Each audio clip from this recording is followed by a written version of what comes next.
Նախ ուզում եմ ուրախությունս հայտնել, որ 5 ամսվա այս տառապալից ճանապարհորդությունից հետո Լիդիա Մանթաշյանը, իմ շատ սիրելի Լիդիան, այդ որոշման արժանացավ, կամ էլ թե չէ այդ որոշումը տրվեց։ Դա կարող էր լինել անցյալ շաբաթ, դա կարող էր լինել 2 ամիս առաջ, դա կարող էր լինել 3 ամիս առաջ։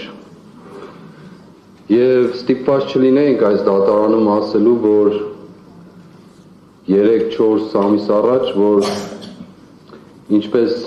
ավետարանական դատավորներ Աստծուց չէր վախենում, մարդկանցից էլ չէր ամաչում։ Այո, ես ակնկալիքն ունեի, որ անցյալ շաբաթ կլինի գոնե, բայց չեղավ։ Եվ չեղավ,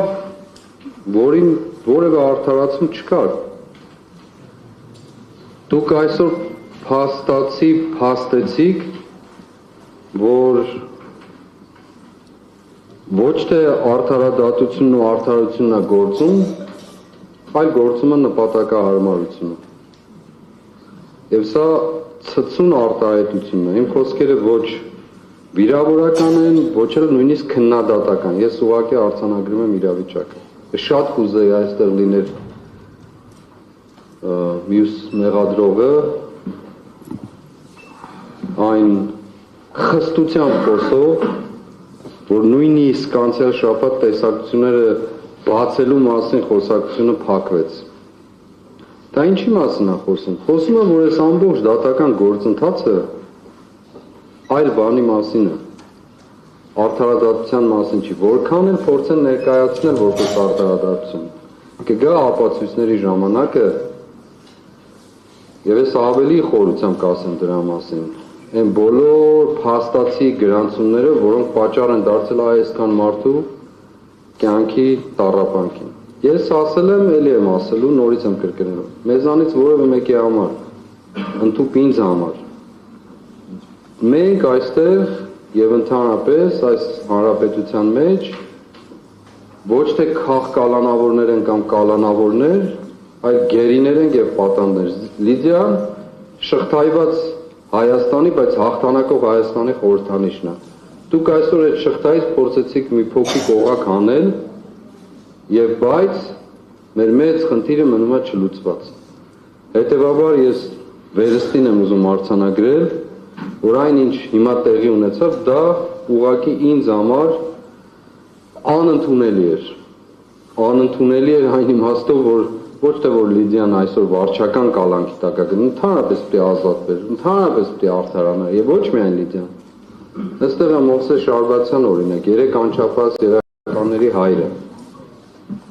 Անչափահաս երեխաները, որոնց չի էլ տեսնում շոկով։ Այստեղ են տարբեր մարդիկ, որոնք այս կամ այն պատճառներով ճանապարհ անցած գործարարներ, ազատամարտիկներ, քաղաքական գործիչներ եւ այլն, ես չասեմ էլ որևէ մեկին, էլ հոգեվորականի մասին չեմ ասում։ Այդուհանդերձ, սա մեր կռիվն է, պատվարժան դատարան։ Դուք եք հանձնառել կռվի մյուս կողմը լինելու։ Ես հուսով եմ, որ եւ դուք ուղղակիորեն ասելով ես նկատի ունեմ նաեւ մեղադրող կողմը։ Ես հուսով եմ, որ այս որոշումը երբ դուք կայացրեցիք, այս մեկ շաբաթվա ընթացքին նաեւ ձեր մտքի մեջ զղջում եք ունեցել, որ կայացրել եք։ Բարձրաձայն չեք արտահայտել։ Չարտահայտեցիք, ոչ էլ մեղադրողները, վստահ եմ, որ հուսով եմ ավելի ճիշտ, որ զղջում են ունեցել իրենց մտքի մեջ այսպես վարվելու համար։ Զղջումով եք արել դա։ Ես շատ կուզեի նաև այս դատարանին դալիճում այդ ներողությունը լսել, բայց դրա ժամանակը կգա։ Աստված չի ուշացնի։ Ամեն ինչ իր ժամանակն ունի։ Եվ ուզում եմ խոսքս ամփոփել դարձյալ Եսայի մարգարեի խոսքով։ Դարձյալ պիտի զորանաք, բայց դարձյալ պիտի պարտության մատնվեք, որովհետև Աստված ընդմեզ է։ Բոլորիդ գնահատեմ, Լիդիա ջան, ապրես։ Որպեսզի վարքի մասնակիցների մոտ հարցից առաջանա, որ այս այն պատճառներով, պատճառը միակն է, Պատճառը այն է, որ հանգամանքներ են, որոնք իհայտ են գալիս եւ դատարանը քննության առնելով տվյալ պահին ոչ թե նպատակահարմարությամբ է որոշումները կայացնելու համար, այլ դատարանը գնահատականի արժանացնելով այն հանգամանքները, որոնք նախկինում առկա են եղել, դրանց համակցության արդյունքում է որոշման հանգում։ Ես չգիտեմ, վարորդի մասնակիցները դատարանին ընդհանրացնում են մեղադրանքի կամ պաշտպանական կողմի հետ, ոչ, կողմերը տեք, մեղադրանք եւ պաշտպանական կողմ։ Դատարանը լսելով կողմերի կարծիքը, այստեղ մրցակցության սկզբունքով է նաեւ գնում եւ դատարանի մոտ որ պահի որ համոզմունք է առաջանում,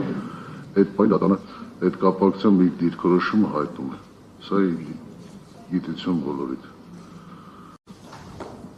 Եվ մի բան էլ ասեմ, դատարանի համար շատ զարմանալի է, չգիտեմ ինչի համար, որ որոշումը, որ նախկինում կայացված դատարանը նշում է, որ իրավաչափության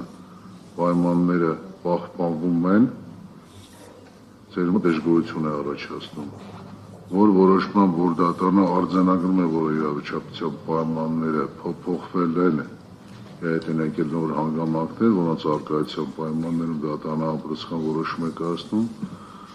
ծափերով եք դիվարում, ոչ նրա կարիքը կա, ոչ նրա կարիքը։ Իսկ ինչ վերաբերում է արդարացվել մյուս, ես վարորդի մասնակիցներին բազմիցս հայտնել եմ, դատարանը նախնական դատալսումների փուլում չունի նման իրավասություն, նշելով անձը մեղավոր է թե չէ, եւ որևէ կողմ իրավունք չունի, այդպիսի հստակ դիրքորոշում հայտնելու։ Հիմնական դատալսումների արդյունքով միայն կարող եմ ես այդ որոշումը կայացնել որպես դատավոր, մեղավոր եք թե մեղավոր չեք։ Եթե մեղքը կա ինչ չափով, եթե մեղքը չկա, ուրեմն չկա։ Սա։ Ինչևէ շարունակում ենք, խնդրեմ, հաջորդիվ մեզ մնացել էր, ես արդեն իսկ նշեցի, որ Արթուր Սարգսյանի մասով հաջորդ դատական նիստին ենք մենք քննարկելու, քանի որ դատարանի որոշումը բողոքարկվել էր, գնացել էր վերաքննիչ դատարան, գործը ուղարկվել էր այդ մասով, Վագն Չախալյանի մասով ենք անցնում քննության, խափան միջոցը վերացնելով, փոփոխելով կամ անփոփոխ թողնելու, վարորդի մասնակիցները խնդրեմ ձեր դիրքորոշումը այդտեղ այս կապակցությամբ։